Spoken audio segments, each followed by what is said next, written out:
Latinoamérica es conocida como la comunidad de países cuyo idioma oficial son lenguas romances, como el español, el portugués y el francés. La región comprende más de 20 millones de kilómetros cuadrados de superficie. Por su extensión, América Latina presenta una gran diversidad geográfica y biológica.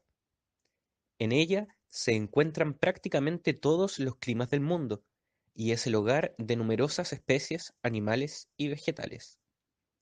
Cuenta también con algunos de los mayores ríos del mundo e importantes recursos alimenticios, energéticos y minerales, entre los que destacan sus yacimientos de petróleo, cobre, litio y plata. Posee una economía de mercado cuya base principal es la extracción y refinamiento del petróleo para la exportación y el consumo interno. Esto debido a que tiene las reservas de petróleo más grandes del mundo y ha sido una de las principales exportadoras mundiales desde su descubrimiento a principios del siglo XX. Anteriormente, el país era un exportador de productos agrícolas como el café y el cacao, pero el petróleo rápidamente llegó a dominar las exportaciones y los ingresos del gobierno.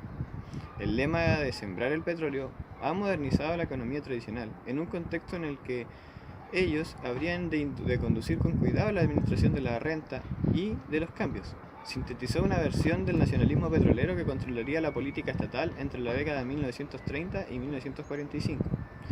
A partir de la recuperación de los precios del petróleo a principios de la década del 2000, fue cuando Venezuela obtuvo fondos petroleros que no se veían desde la década de 1980. Entonces, el gobierno venezolano estableció políticas de bienestar social que inicialmente impulsaron la economía venezolana y aumentaron el gasto social, reduciendo temporalmente la desigualdad económica y la pobreza. Sin embargo, tales políticas más tarde se volvieron inadecuadas, al punto de generar una desestabilización económica que provocó una crisis en Venezuela, llevando a la hiperinflación, a la depresión económica, a la escasez de ciertos productos básicos y al aumento drástico del desempleo, la pobreza, las enfermedades.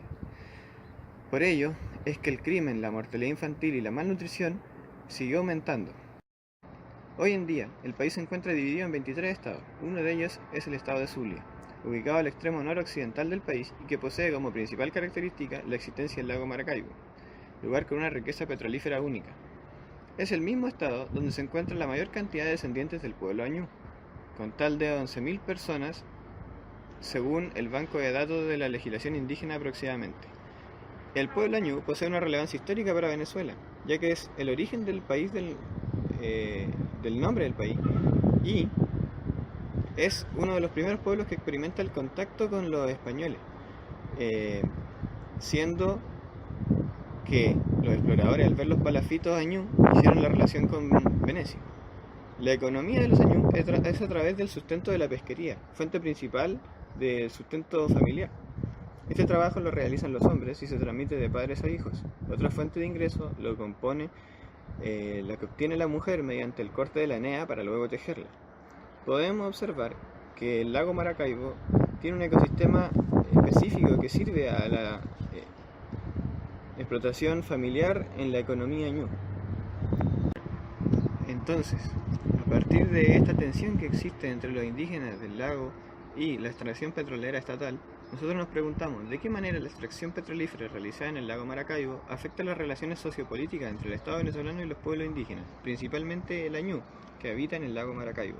Como ya hemos mencionado, Venezuela es un país cuya actividad económica está sustentada en la renta petrolera y cuyos ingresos generan los recursos necesarios para sostener el gasto público del Estado venezolano. De allí la importancia que tiene el oro negro para todos los venezolanos. Tal como lo menciona el presidente Hugo Chávez en mayo del 2007, el fin de la apertura petrolera en Venezuela debe acogerse al nuevo sistema de empresa mixta, donde la participación de las empresas privadas es copada o particionada por la empresa estatal de petróleo de Venezuela, la PDVSA. Como afirma Adrúbal Batista, el gran impulso que rompe con el letargo económico de la sociedad venezolana lo proveerá el petróleo. En menos de una década llega a ser tan grande como el capital acumulado a lo largo de toda su historia. Con él alcanzamos el sueño de crear un capitalismo propio, el capitalismo rentístico. De nuevo, en palabras de Batista, empiezan a recibir inmigrantes hasta poblar zonas feraces como uno de los grandes anhelos del Estado venezolano en el siglo XIX. Es decir, la proyección y el uso de la producción venezolana y los ingresos que otorga al Estado venezolano permiten la conclusión de proyectos y sueños largamente proyectados durante el siglo XIX. La estatal petrolera de la nación caribeña PDVSA, pilar de la economía del país, empresa que llegó a ser una de las 5 mayores petroleras del mundo, según la firma Ecoanalítica, hoy se debilita con una producción en caída libre, al tiempo que es declarada en impago selectivo de su deuda. El gobierno venezolano atribuye las dificultades al desplome del precio del crudo en 2014, a menos de la mitad del que tenía, pero economistas como Alejandro Grisanti aseguran que el problema es la producción. Nosotros nunca hemos tenido razones para dudar de las cifras de PDVSA.